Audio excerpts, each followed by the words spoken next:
Hello and welcome back to the channel of nonsense. I'm quite a tired looking bald man with a slightly soggy motorbike next to me. I'm on my 4-day tour around Europe, well, to the Vosges Mountains, but today we are leaving. We're going to Germany. We're going to explore some new roads near Kaiserslautern that I've never done before, do a little bit of military history along the way, but first, probably wondering why I have a towel. It's because despite being kind of mid to early September, it's kind of gone down to freezing overnight. Yeah, I've got frost on my bike. So I just need to chip the ice off, and then we're going to go to a bakery, get some breakfast. It's a Sunday morning, hopefully something's open, otherwise we'll just have to make our own croissants out of butter and pure pleasure. And yeah, I'll see you on the road out of the Vosges Mountains, heading north to Deutschland for a burger. Obviously it's traditional, you know exactly where I'm going if you've watched the channel before. I'm going to Trier, but I'm going there a different way. Let's go. Okay, we're leaving Gérardmer. It's been our home for 2 nights. It served us well in terms of being a base for exploring the Vosges Mountains. Lots of hilliness, quite a lot of chilliness, and a little bit of silliness as well. But now, wir fahren nach Deutschland, home of slightly more rigorous speed limit enforcement. But that is offset by burgers and sausages and potato products. So yeah, we've got a 260-mile route. We're going to start off with a bit of motorway heading east out of the Vosges and north on some auto route. Then we're going to get off just before the German border, and we're going to get off the road as well. And then we are going to go through the Maginot Line, maybe stop there, have a look at some dragon's teeth. Not the ones from Skyrim, the ones from the war, and then possibly have a McDonald's, which we've not done yet, and then hopefully see a very poignant moment from The Great Escape, the big exodus of British POWs from Sargon POW camp. And there's a little spot near Ramstein airport that we're going to go and look at. So yes, bang bang, Feuer frei, here kommt die Sonne, hopefully. I just want to take a moment actually to admire the classical, what's the word, bucolic beauty of the Vosges. There's vineyards, there's a church over there. It is lovely, and furthermore, cherry on the top, other than this lorry of logs, is the Skoda Superb estate we're stuck behind. It is very nice here. And the pastries aren't bad either, though they do insist on putting smelly cheese on everything, but I can forgive them that. My bowels can't. Now we are still leaving the Vosges Mountains. We are on the D1420. I remember this corner from last year. They've put some horrible tarmac patches in the middle of it now, just for luck. Again, only left England on Friday morning. It's now Sunday morning, and on some really good roads. Oh yeah, I guess it's so hilly around here that they just made the roads follow the contours, which is why they're so wonderfully twisty.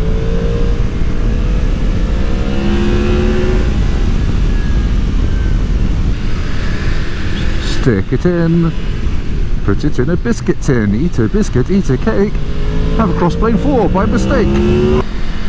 Oh, I'm loving it. Oh, got my foot down, whoops. What? Oh no, that's my peg. What? That is part of the D1420 going north towards Strasbourg. Now this was only meant to be a random route to get onto the motorway to go north, but it's actually got some of the best roads we've done a holiday on it. They're all buttery smooth, big sweeping corners. Lots of them are quite well sighted as well. We've been down valleys and there's rivers and streams, and it's just very, very pretty.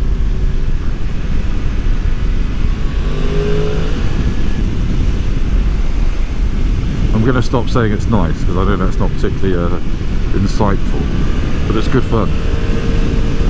Oh yes, that's why I came down here last year. This is the road to the concentration camp at Natzweiler-Struthof. I'm not going to go there today, but if you want to see a video about that, watch last year's video series. Right, we're just doing about 10 miles of motorway heading north, then we're going to split off and invade the southern reaches of the western bit of Germany. Right, you join me on the Maginot Line. We're not quite in Germany yet. We're at Casemate, and actually this is part of the Maginot Line, which did see heavy fighting at the end of the war between the Americans and the Germans here in the Alsace region. So the Maginot Line, big defensive line built by the French in the 1930s to protect its flank with Germany. They didn't build it as far as Belgium, really, because of reasons. I don't think the Belgians wanted it, but obviously then the Germans invaded in 1940 around the top of it through the Low Countries and basically completely circumvented this very expensive line of fortifications. But as you can see, this one's been smacked around a bit. Big battle here. It was occupied by the Germans in 1945 and then the Americans, and it does look like there's a Sherman tank on the roof, so I'm just going to show you around really and wing it as I normally do. Now, I'm not exactly sure when the battle here took place, but that is a big old chunk of concrete with quite a lot missing. So this is borne witness to some serious firepower, I would imagine. And just look, it's got spang all over it. Holes, chunks missing. Well, I think we can go inside. Oh, let's go and have a look. Actually, I've not got inside because it's €4 and I left my wallet on the bike. But look, there is a tank. Lovely. And it's covered in gun turrets. This one's clearly taken a direct hit from, you know, a tank, I guess. Or similar.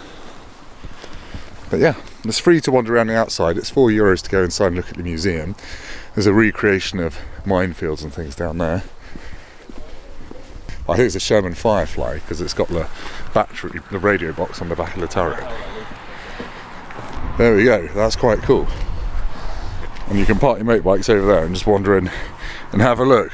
Jesus, what hit this to knock such a big chunk out of it? Anyway, just going to do more motorbiking. We've just had a McDonald's. It was delicious and delightful and the first one on the trip, but we're now in Germany on the L478. I did this road a couple of years ago on my KTM, and it kind of just ends up winding its way in and out of Germany and France. So we're very much on the border, and yeah, we'll see what it's like. As you can see on the sat nav, it kind of follows the curves of a river and a valley, and it's just a pleasant way to get into Germany without using motorways. It's not a spectacularly efficient way to do that, but whatever.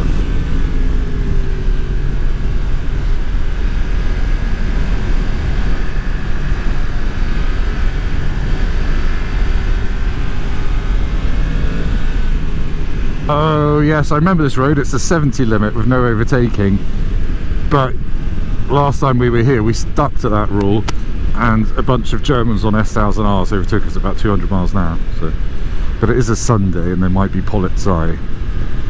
I don't know.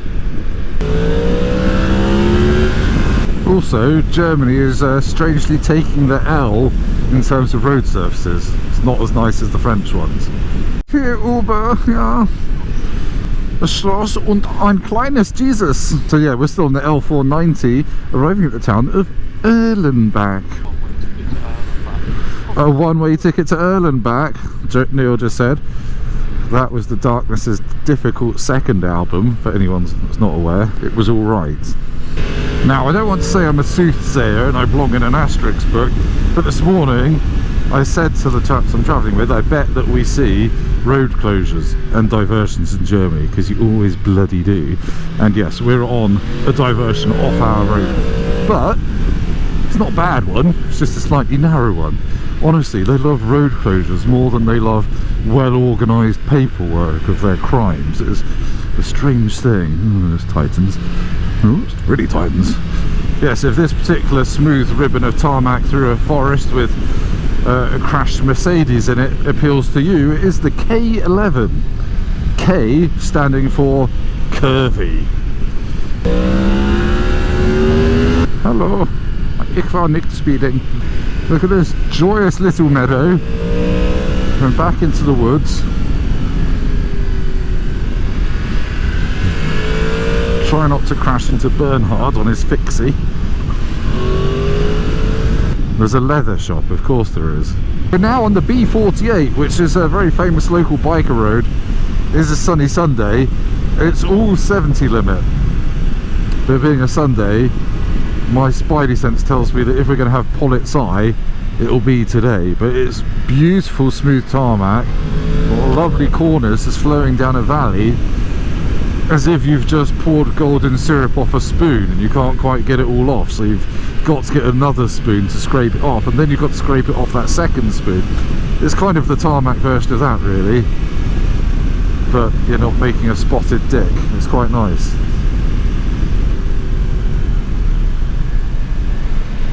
No. Yeah, if you like straights, probably don't come down here. I'm talking about straight roads.